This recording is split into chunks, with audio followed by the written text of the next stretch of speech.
Hello, everyone, and welcome back to the ISL Politics Podcast. And today is a very special episode because today we're going to be doing a live coverage of Super Tuesday. There are currently, as I am speaking, I believe 14 Democratic primaries going on in the United States, and many key states that will decide who will become the Democratic presidential nominee for the 2020 election, who will, of course, be facing off against Donald Trump, the incumbent president of the United States.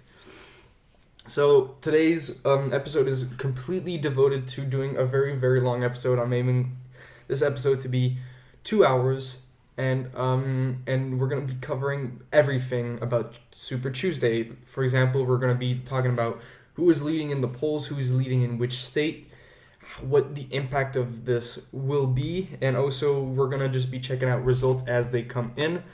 We're starting a bit early, so results might not be given. Most of the results will be up tomorrow on Wednesday, March 4th. The latest results will be in California at 5 a.m. Of course, because of California's size, it's going to take a lot longer to get those polls through. Okay, and so yeah, it's really huge moment for the Democrats. Current race is mainly between Joe Biden and of course Bernie Sanders, and we will of course now start looking into how everything is going to go down. And so first things we got to go into is let's check out some of the polls I have right now I'm on Real Clear Politics. And we're going to be checking out, which candidate is leading in which poll. And, of course, we're going to cover some news that might affect the results of Super Tuesday. Because here is what is, at play here. We're talking about, these are 14 states. I mean, that means that's a whole bunch of delegates that, are going to be pledged to whichever candidate gets them. And this will very much probably determine who will be the Democratic presidential nominee. Now, we've received some interesting news, so before we enter into the polls, we got to, of course, cover the recent events that's been going on in the United States. So recently, Pete Buttigieg, who was, I think, third or fourth in the national polls, one of the strong contenders for the Democratic nomination, recently has dropped out. So has another candidate, Amy Klobuchar, and both of them have dropped out and have actually voiced their support for Joe Biden. So we are seeing right now an anti-Sanders coalition begin to form, which is really huge. And it can be argued. We've seen, of course, Bernie Sanders do a strong performance in Iowa, Nevada, and I believe, let me check actually. I'm going to check. So I'm going to check. Yeah, so New Hampshire, Nevada, and Iowa, all of them Bernie Sanders won. In Ohio, it was basically tied with Pete Buttigieg. And South Carolina, of course, recently was won very decisively by Joe Biden. In those results, Joe Biden got 39 delegates, Bernie Sanders got 15.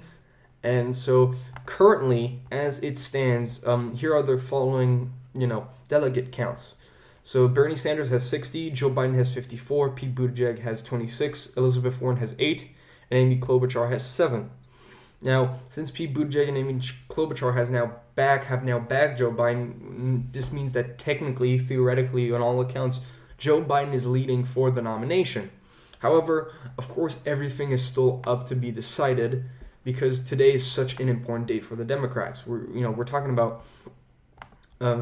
So of course we have the new anti-Bernie Sanders coalition that is forming, and this is kind of big because one of the key things that has allowed Bernie Sanders, at least in my opinion, to really dominate in these early contests is the fact that the moderate vote has been split. So Bernie Sanders is very much seen as part of the radical wing of the Democratic Party, and however, there hasn't been a lot of effective resistance against the radical wing of the Democratic Party in these primaries because the vote has been split.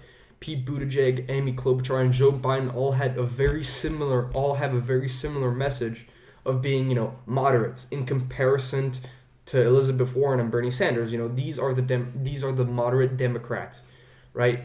They don't support, as radical of healthcare measures as Bernie Sanders does. They don't have the same outlook in terms of economics and, of course, in terms of foreign policy as Bernie Sanders has. And so, however, in the beginning, this resistance, this moderate message was very much weakened by the fact that it was being split between so many different candidates preaching very much a similar message. We've seen the vote in those early results was split between Buttigieg, Amy Klobuchar, and Biden and other smaller candidates like Tom Steyer, and so that's quite big. And so the fact that now all of the moderate voices and all the moderate candidates in the Democratic Party are dropping out and supporting Biden, who most of them see as their best shot as the principal moderate Democratic candidate right now, that's a big deal. However, of course, everything is yet to be determined because we of course have not the results of Super Tuesday. And so currently in the polls we are seeing so I'm going to check out let's look at really the big states that matter. So right now, the two biggest states that could award the most delegates, the most power to either candidate. The main reason I'm not talking about Elizabeth Warren is because she's had a pretty weak showing. However, of course, it could depend a lot. Maybe Warren can win a few states. It's yet to be decided. However, really the race right now is a two-man race between Biden and Sanders. So let's look at the biggest states, the most important states that are up for grabs. So right now we are seeing, so the two biggest states are California and Texas. Those are the two states that can award the most delegates. So in terms of polling data that I have here from the site Real Clear Politics. So for the California Democratic primary, the poll is from Data for Progress, and so currently we have Sanders at 32, Biden at 25, Warren at 16, Bloomberg at 17, Buttigieg at 5, Klobuchar at 3, and Steyer and Gabbard at 2. That's pretty huge because the people who usually would support Buttigieg and Klobuchar are probably going to go over to Joe Biden. This means that even though Bernie Sanders is leading California currently by 7 polling points, if the 5 points that Buttigieg has and the 3 points that Klobuchar have go to Biden, it would actually give Biden a 1-point lead in the polls right now. And that's what we're seeing. Really these primaries will play off in the really big states with a lot of population and therefore with a lot of delegates to give to either candidate. And the fact that now all the moderate wing of the Democrats is rallied behind Joe Biden is really big. It is really huge. So in the Texas Democratic primary, Biden is leading by 2 points. So we're seeing this very big difference in California and Texas right now, where in California Sanders is leading and in Texas where Biden is leading. However, keep in mind everything is very much still up for grabs, and in those polls, once again by Data for Progress, we are seeing Sanders with 28 points, Biden with 30 points. So this hasn't been, clearly decided yet. And of course we must not. Now let's move on, to the other candidate in the room, Michael Bloomberg, of course, the so-called self-made billionaire of New York City, who is also running and who has only performed in one, Democratic debate, the one in South Carolina. And so it's really huge right now. So, really the main race is between Sanders and Biden. However, Bloomberg, with all of his, financial power, the question is, could he maybe siphon off votes from Joe Biden, and could he carry some states? Now, I'm going to start looking at really the states with the biggest leads for one or another candidate. So right now, we are seeing that the biggest lead that Sanders has seems to be in the main Democratic presidential primary. So right now, we have, it depends, however, right now, let me check this. So currently, in terms of polls, Bernie Sanders seems to be leading heavily in Vermont, which of course is, one of the states he's very much worked in. He's well known there. I mean, mainly he's worked in New Hampshire. So hold on, let me actually check. I'm just gonna check this. This is, of course, since this is so much coverage going on, it is, of course, a very much huge. I'm gonna very much have to go around searching up stuff as we get more information, and so yeah, I mean, Bernie Sanders is the senator, one of the senators from Vermont, and so that means he has a huge, of course, presence in that state. So it doesn't surprise me that he's leading currently by 41 points. Keep in mind, polls sometimes are misleading. However, in this poll that I have featured on Real Clear Politics, and this poll was conducted by Data for Progress, we have Sanders at 57 points, Warren at 16 points, Biden at tying with her at 16 points, and Bloomberg at 8. And so that's really, really huge. That means Sanders has a 41-point lead in Vermont. However, of course, Vermont has a very small population compared to California, Texas, Massachusetts, other bigger states, which means that that the fact that he has such a huge lead in Vermont isn't really that important in the overall big picture of the Democratic primaries we are witnessing right now.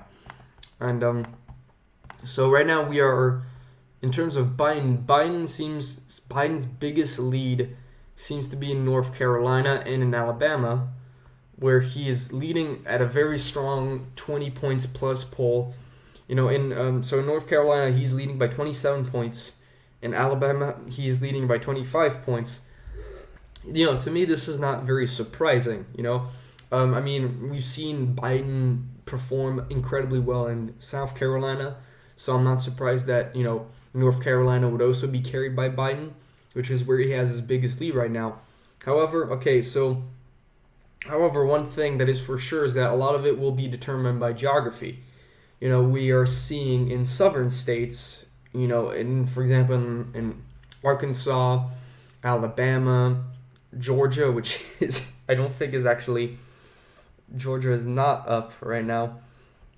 However, we are seeing in a lot of, moderate states, the South, and a bit of the North, we're seeing like the moderate East Coast.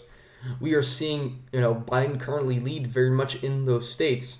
For example, Biden seems to be having a lead in Virginia, where he's leading by a strong 15 points or 20 points, depending on the poll you're looking at.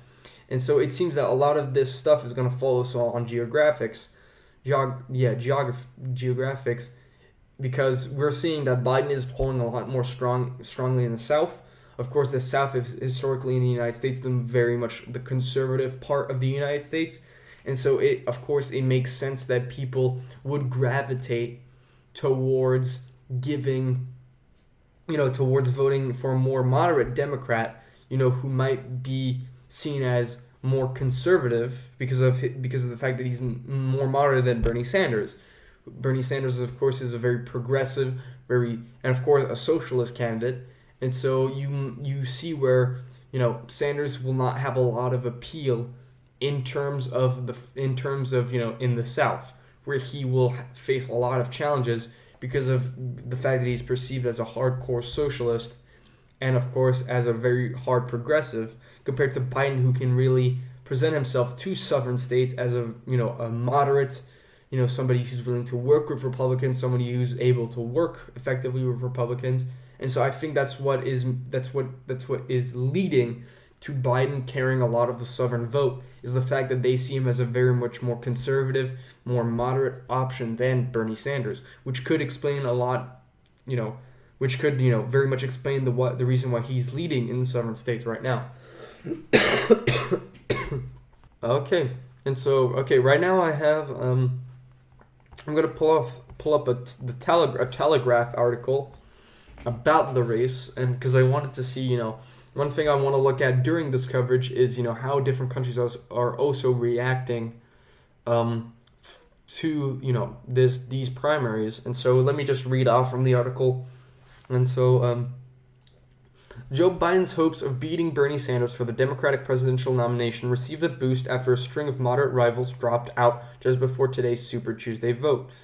Amy Klobuchar, the Minnesota senator, became the third centrist candidate to quit the race in as many days after deciding there was no path to victory, following former South Bend Mayor Pete Buttigieg and billionaire Tom Steyer. The clearing of the field helps Mr. Biden, the former U.S. vice president who is resurgent after a blowout win in South Carolina, as he fights to prove he is the best place to beat Mr. Sanders, a self-styled democratic socialist. Super Tuesday is the most consequential day of voting left in the race, with a third of all delegates, the metric that will determine the winner, up for grabs. It also represents the first test for Michael Bloomberg, the former New York mayor and billionaire, who has used his personal fortune to fund his candidacy. Mr. Bloomberg entered the race less than 3 months ago and opted to skip the early voting states to focus his resources on Super Tuesday. It remains to be seen whether his unprecedented campaign spending will translate into electoral success when he appears on the ballot for the first time today. Two other candidates still in the race, Elizabeth Warren, the progressive senator from Massachusetts, and Tulsi Gabbard, the Hawaii congresswoman who has made little impact, are both also facing serious questions about viability. So I mean, I think this article is really, I think, this, I think this article really sums up what we've been talking about in the opening minutes of this broadcast. Joe Biden has been strengthened by the fact that a lot of moderates have chosen to support him in the upcoming election, and of course, it has meant that the moderate vote, is a lot less split compared to the early polls. However, of course, let's talk about the one key outlier here, Mike Bloomberg, who is, of course, the self-made billionaire from New York, and who was the former governor of New York, and that's quite huge. I mean, Mr. Bloomberg has not appeared in early state elections for the sole reason that he was going to focus all his campaign efforts on Super Tuesday. So this is the day for him. This is the big day for him that could decide whether he remains viable in this election or not. And I mean, right now we're seeing really a three-legged race, but for these three men, it represents a lot of different things. For Bernie Sanders, I mean, this is the make or break moment of his so-called political revolution that he wants to lead, right? This is a man who ran for president in 2016, was beaten by Hillary Clinton, and then Hillary Clinton, the moderate option, was then defeated by Donald Trump.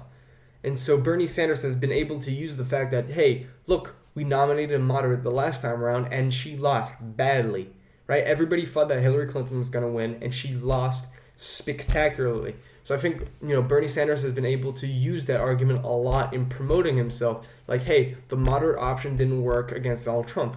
We need a very much a radical option, that can really take him on. And so this Super Tuesday is really the make or break moment for Bernie Sanders in his very, very dogmatic, race that has been uncomparable to any other candidate. Bernie Sanders is the most radical of all the other candidates. And, this is the night where, Democratic voters are going to show whether they support the radical option or the moderate option. And so, that's what it means for Bernie Sanders.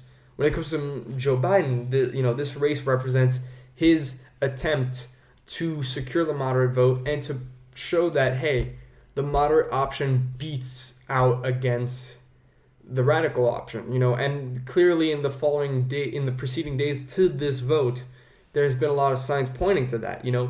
All of the other moderate candidates have dropped out, meaning that, all of the moderate vote is now behind him as the sole representative of the moderate wing of the Democratic Party.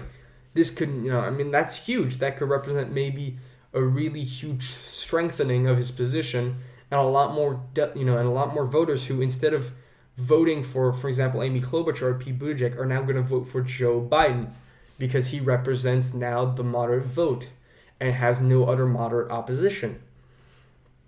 And so that's very, very big. That's huge. And this represents, for Joe Biden, this represents the chance to become the Democratic candidate and to show that, hey, the moderate option is still favored by Democrats over, over the radical alternative that Bernie Sanders represents.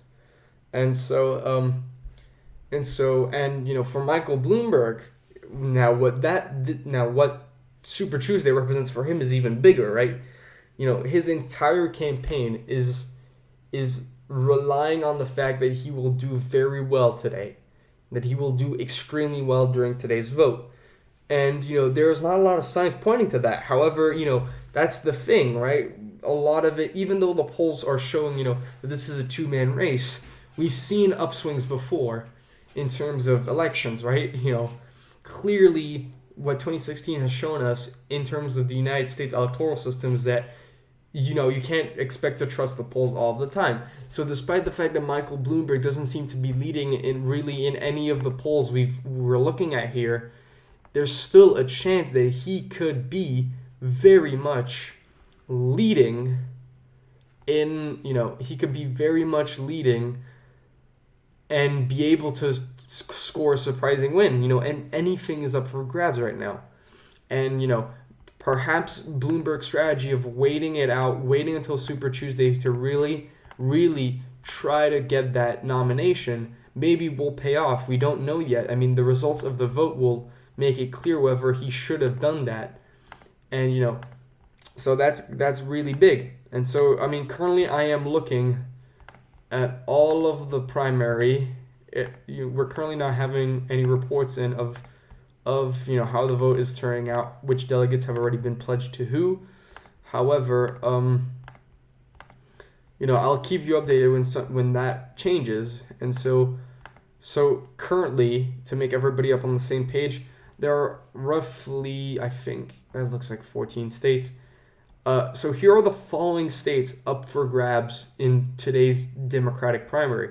We have Alabama, Arkansas, California, Colorado, Maine, Massachusetts, Minnesota, North Carolina, Oklahoma, Tennessee, Texas, Utah, Vermont, and Virginia. Now this is, very, very big. These are a lot of states with a lot of delegates. And as mentioned by the Telegraph article, let me check. Yeah, Super Tuesday is the most consequential day of voting left in the race, with a third of all delegates. So today, a third of all delegates that could go to a Democratic candidate are up for grabs. This is why this is such a huge day, and this is why today is going to really determine who will be the Democratic presidential nominee. Since, as it says by the article, the metric that will determine the winner, that's what it says. This is the margin that Bernie Sanders or Biden needs to win that Democratic nominee. And that's really huge. And, in terms of how this vote could go, there's, numerous ways that these elections could really swing.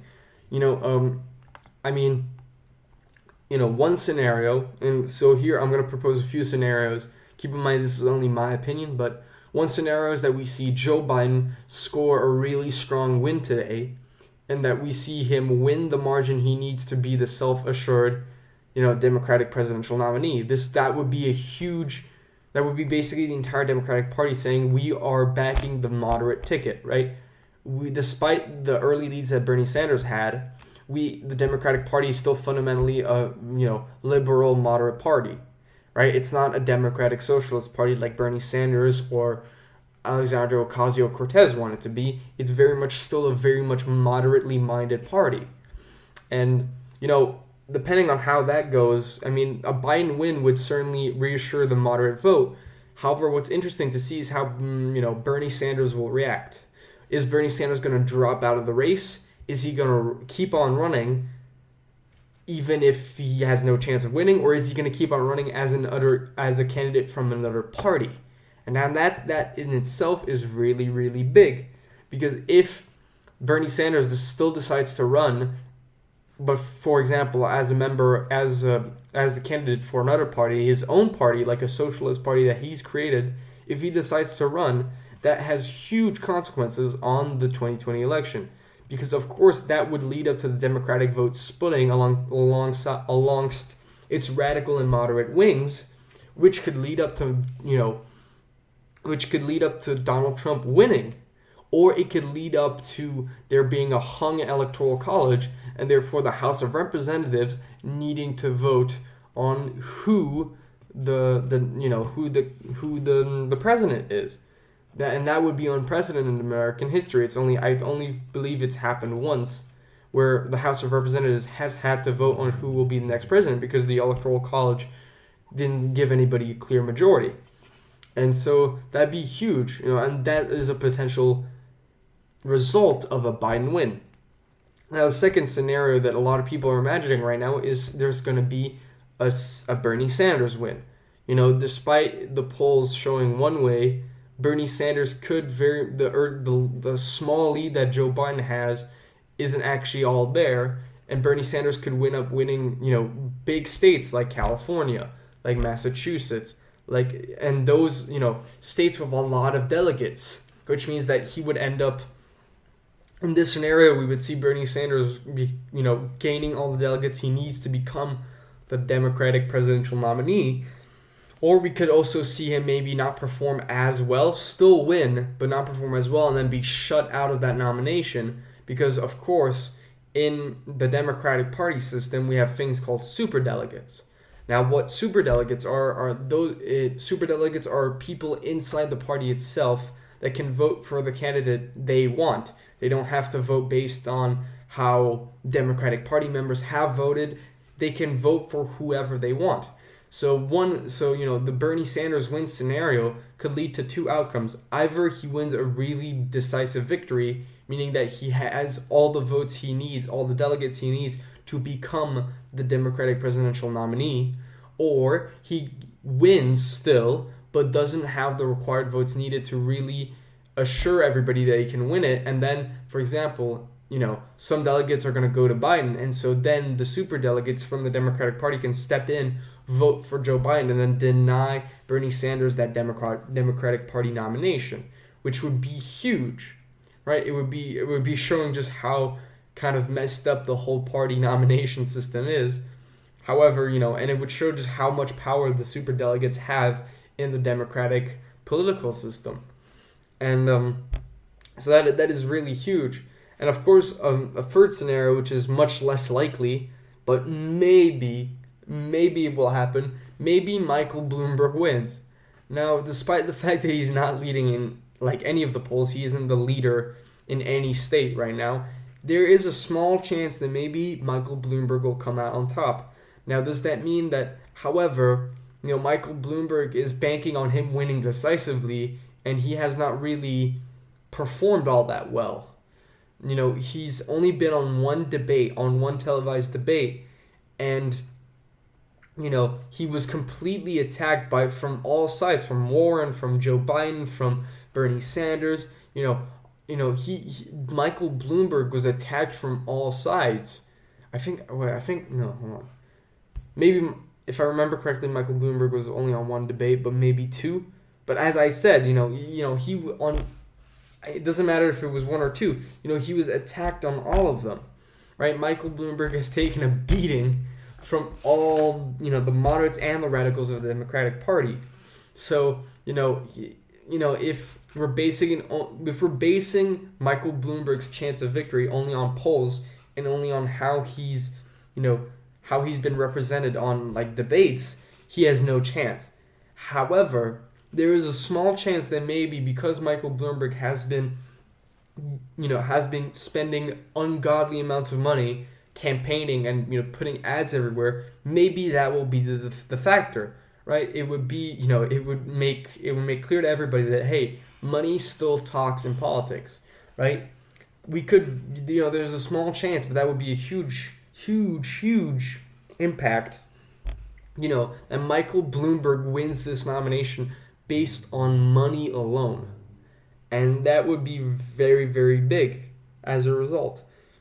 However, it is a small chance of that happening, and I don't want to give, people who want to see Michael Bloomberg, I don't know who wants to see Michael Bloomberg as president, but, I don't want to give people who back Michael Bloomberg that much of a hope. There's a lot that could go wrong on Super Tuesday for him, and so he's banking on a lot. He is really, he is really, hoping. He is really hoping that that this will go well for him. However, there's not a lot of that showing that that's going to go, the way he expects it to go. And so, hold on, I'm going to check.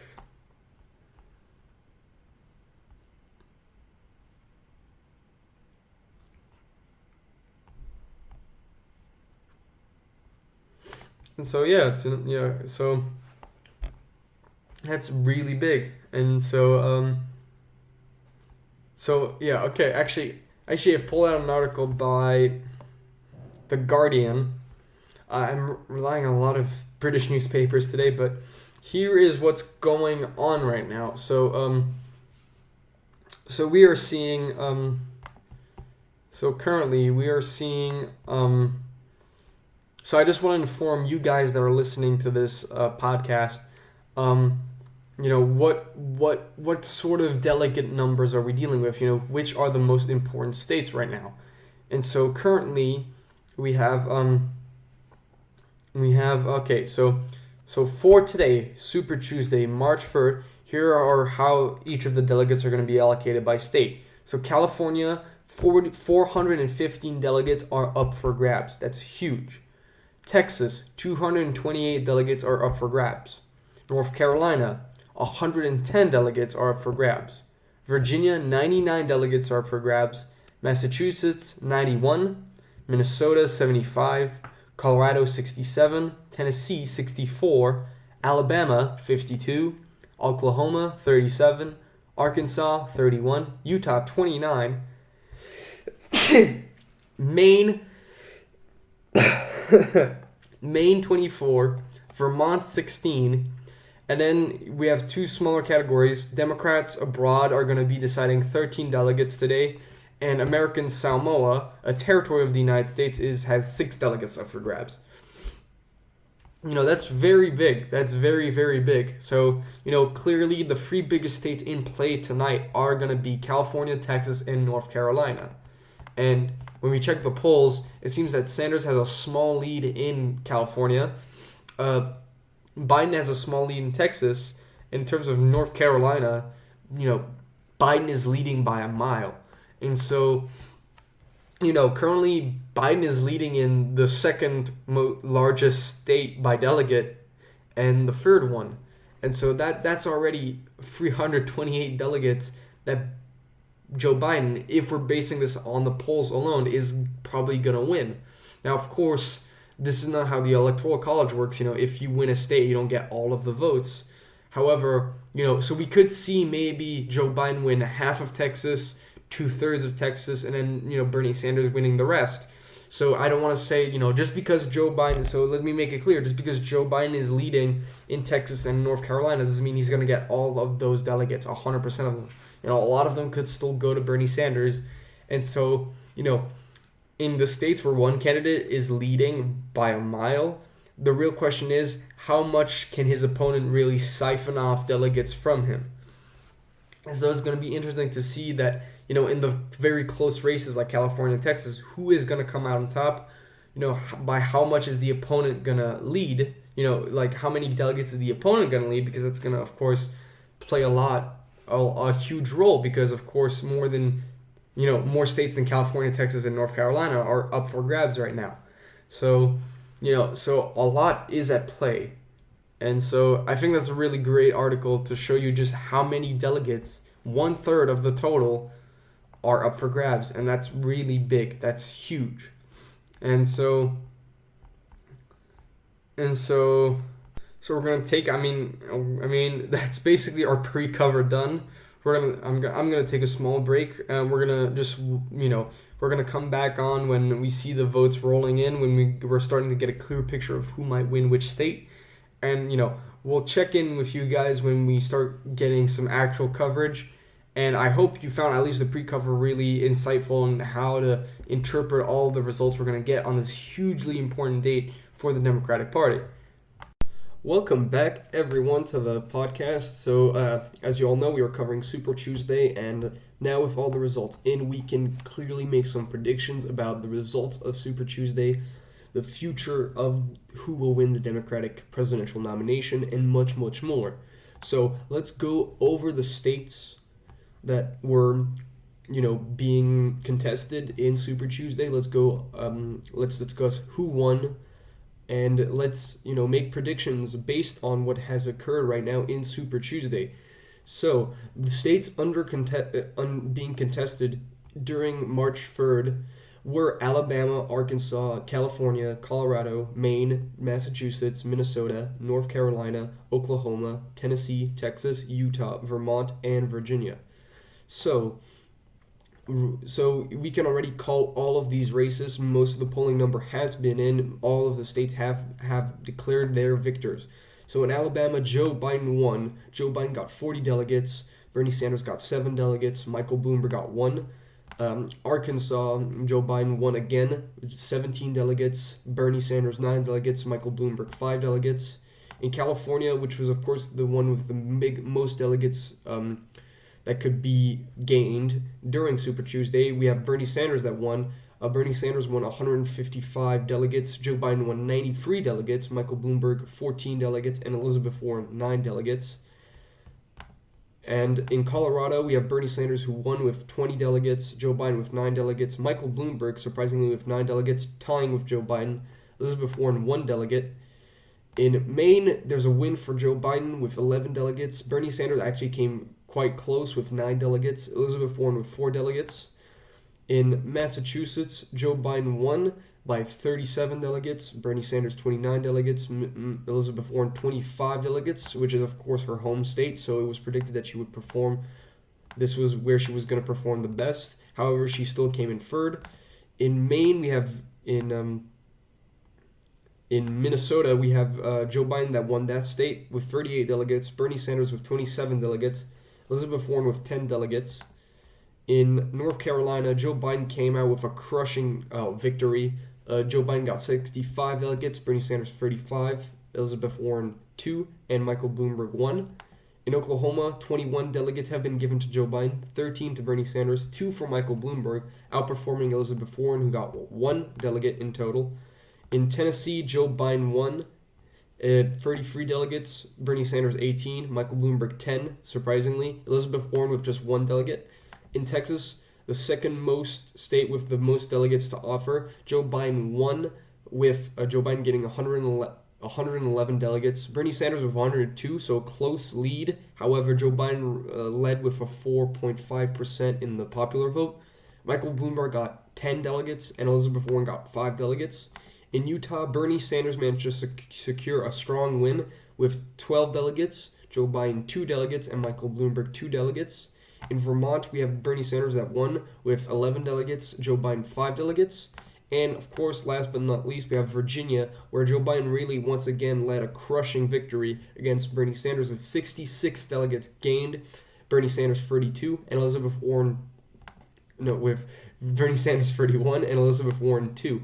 Now, what all this means, and what this means for the final score that we have now, we have Joe Biden currently with 602 delegates, Bernie Sanders with 538 delegates, we have Elizabeth Warren with 68 delegates, Michael Bloomberg with 59 delegates, and of course all other candidates have dropped out. And, the 26 delegates of Pete Buttigieg and the 7 delegates of Amy Klobuchar are of course going to be added to Joe Biden's score, as they all have pledged to support Joe Biden. Now, this is really important, and in other news, Elizabeth Warren has also dropped out, and Michael Bloomberg has also dropped out, and Michael Bloomberg has publicly supported Joe Biden to win the nomination. So this was a really huge day for the Democratic Party. We've seen overall Joe Biden was the winner of Super Tuesday. He got the most delegates, and of course he won Texas, the second largest state up for grabs. Bernie Sanders, came out strong in California, the largest state, the one with the most delegates available, and he won quite decisively there. However, Joe Biden still performed admirably in California. And so Joe Biden currently has a very strong lead over Bernie Sanders. We're talking about, 60 plus delegates, of a lead right now. And so yeah, clearly this is going to be very difficult for Bernie Sanders to come back. And of course, with all the other candidates, moderate candidates, Michael Bloomberg, Pete Buttigieg, and Amy Klobuchar, deciding to back Joe Biden, of course, their delegates will likely, come to his support, which gives Joe Biden an even stronger lead, which is, rather huge. And so, however, I want to reiterate, not everything has been decided yet in the Democratic primaries. We still have a lot of primaries and, nomination elections that are still happening. We have Idaho, Michigan, Mississippi, Missouri, North Dakota, and Washington up for grabs. In March 17th, we have Arizona, Florida, Illinois, and Ohio up for grabs. In March 24, we have Georgia. April 4th, we have Alaska, Hawaii, Louisiana, and Wyoming. In April 7th, we have Wisconsin. In April 28th, we have Connecticut, Delaware, Maryland, New York, which is a really big one, Pennsylvania, also a big one, and Rhode Island, all up for grabs. In May 2, we have Kansas. May 5th, we have Indiana. May 12th, we have Nebraska and West Virginia. In May 18th, we have Kentucky and Oregon. And in June the 2nd, shortly before the convention, the Democratic convention, we have District of Columbia, Montana, New Jersey, New Mexico, and South Dakota. So there are still many states up for grabs. However, of course, the two largest states that could have been contested have already gotten their winners today on Super Tuesday, that being California and Texas, which is really huge. So, most people are now firmly saying that Joe Biden is likely to win the presidential nomination. However, Bernie Sanders still performed very well during Super Tuesday and, of course, got the biggest prize of them all, California. However, where Bernie Sanders really lacked support was in the South. When we check Super Tuesday, it's clear that Bernie Sanders didn't perform well in the South. Oklahoma, Joe Biden won that. Tennessee, Joe Biden won that pretty decisively. Bernie Sanders in Tennessee got 25% of the vote. Joe Biden 41.7% of the vote. So a strong lead by him. In Virginia, Joe Biden came out again with a really strong win. And so this shows that really in the South currently, the preference is towards the moderate Democratic candidates. We've seen that this has been clearly shown during Super Tuesday that the South is really likely to support Joe Biden. And, we were talking about Joe Biden really leading in the South. And now, according to Spencer, according to a bunch of people I've talked to that are really, tuned into American politics, really Bernie Sanders' last hope rests really on performing really strongly in the big states. We're talking about Michigan, a lot of grabs, a lot of delegates up for grabs. We're going Wisconsin. We're talking about, and of course, New York. New York is going to be one of the major battlegrounds that'll follow through, and it's yet to be seen, how Bernie Sanders will proceed from, losing in Super Tuesday, not being able to get the majority of the delegates. And, this was a strong rebound for Joe Biden. In all honesty, it was a really strong rebound for Joe Biden because Joe Biden before was, I think third, fourth, and he really came out and now is the front runner, the clear front runner for the Democratic presidential nomination. So this has clearly shown that, the majority, at least most delegates, most Democratic presidential voters really support the moderate choice. However, we've also seen a really, really strong showing for Bernie Sanders. Bernie Sanders has really made a strong showing in Super Tuesday. However, of course, he has not been able to gain more delegates or, secure a very narrow fall or, compared to Joe Biden. Joe Biden has a very strong lead. His lead is very strong right now. So a lot of Bernie Sanders' hopes now rest in the preceding primaries that are going to occur, and he's going to really have to campaign hard and really try to, destabilize. It's going to be really, really interesting to see how Bernie Sanders attempts to win the subsequent primaries, because right now he has, suffered a pretty big setback with Joe Biden now being placed in such a strong lead. In other news related to Super Tuesday, we're talking about, the big news was that Elizabeth Warren has dropped out after her rather crushing defeat in Super Tuesday. And one of the main drawbacks, of course, of Elizabeth Warren is that unlike Joe Biden, she was not able to rally. She was really in a hazy, she had an undefined base of support. I think that most people have analyzed it as such. Elizabeth Warren, her main drawback is that she lacked a really strong founding base of support. Bernie Sanders has, the strong, hard left support, and, his efforts has to have been to really rallying the hard left, the solid left, and then trying to appeal maybe to a few moderate parts of the Democratic Party.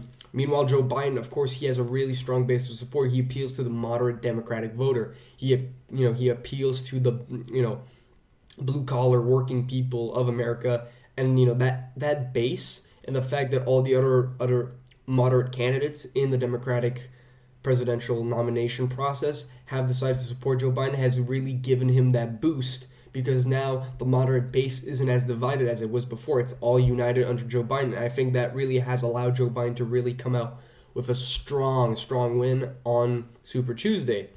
And, the biggest news, though, is that Elizabeth Warren, because of her defeat, because of the fact that she really lacked that clear, devoted base, was the fact that now she's dropped out because of that. And, however, what's really important is that, unlike what we're seeing with the moderate wing, instead of Warren deciding to support Bernie Sanders and his bid for the presidency or the Democratic presidential nomination, she's just told her voters to vote for whoever they prefer, and so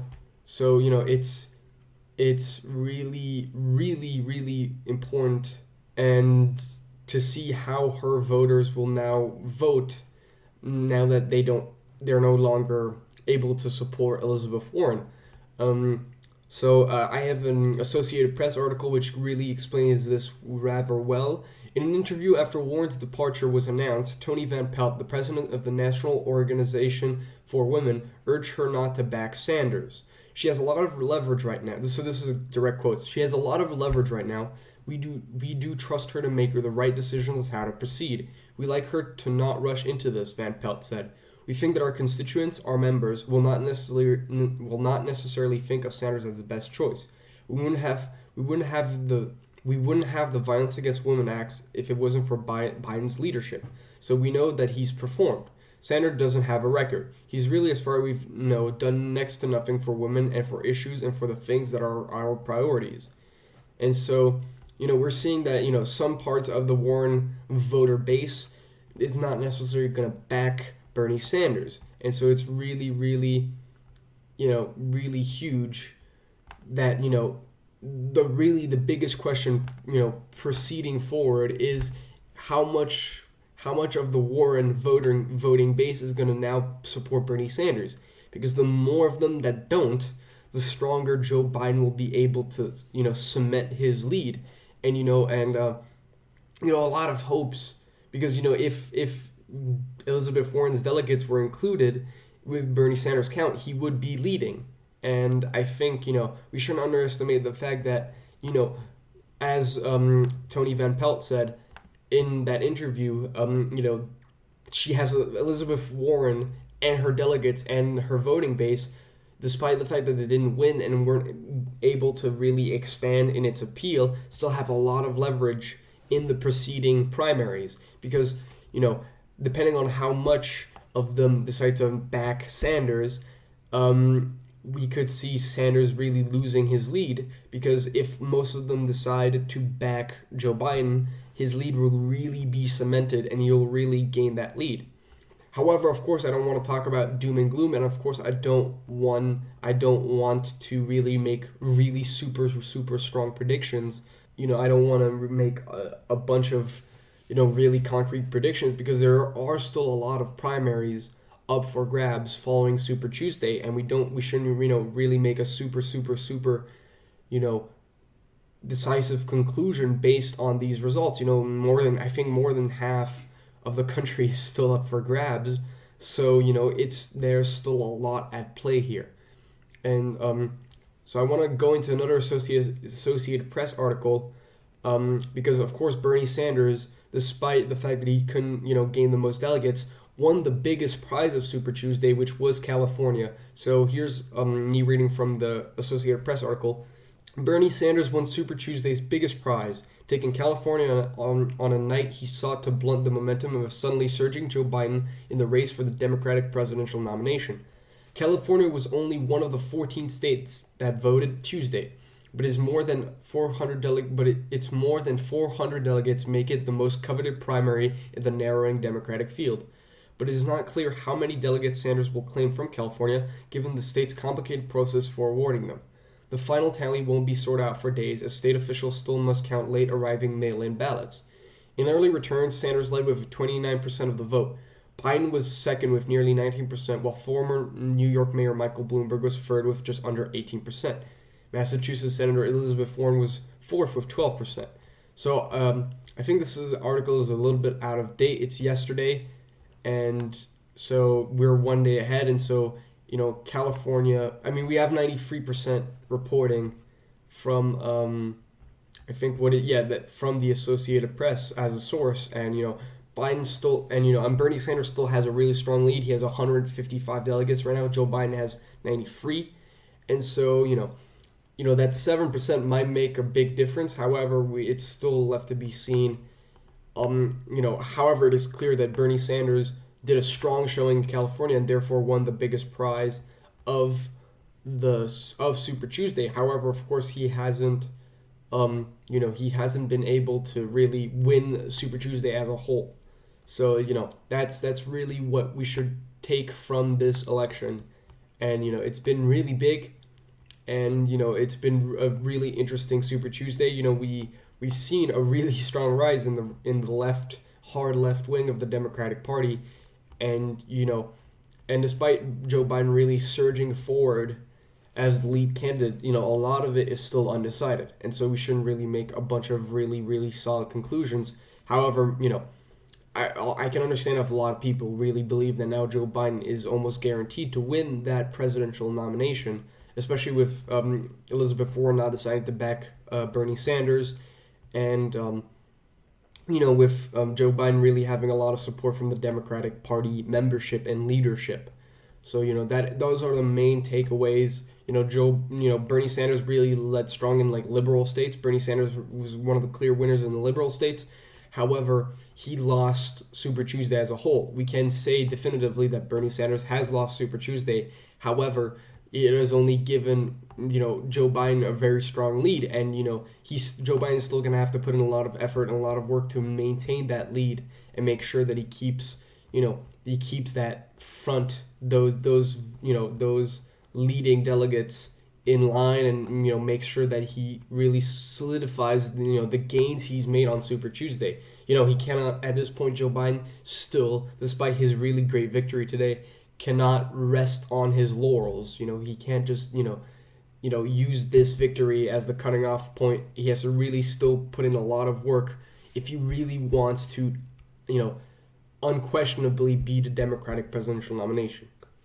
So thank you everybody for tuning in on a multi-day episode of the ISL Politics Podcast. I know American elections aren't relatable to everybody, because of course not everybody is from the United States. However, I hope you enjoyed the coverage of this. I hope you learned a lot of new things about how presidential candidates are selected in the United States, and I hope you all realize that even though you may not be an American citizen, the results of the nomination and the results of the election, of course, are hugely important to you personally, and they should be, because of just how much influence the United States has on the global stage. And even though you may not be an American citizen, you as a person living in Europe still can be really impacted by who gets into the White House. And so I want to make, really the point of this episode was to make you realize just how global of an impact national elections can have, even in countries you don't belong to. So I really hope you learned a lot from this, and I hope you have been able to make a mind about, who you would support if you could vote, and, have learned a lot about how the American electorate works. And so I really hope that the only thing I really wanted to achieve with this episode is to really make sure that you all understand more and have gained, something from this. So thank you everybody for watching. Remember to like, comment, and subscribe on this video. It is always important to us that you give us your support, that you make sure that you engage with us, because we want to hear from you, of course. And I hope you enjoyed today's episode, and I'll see you all next time.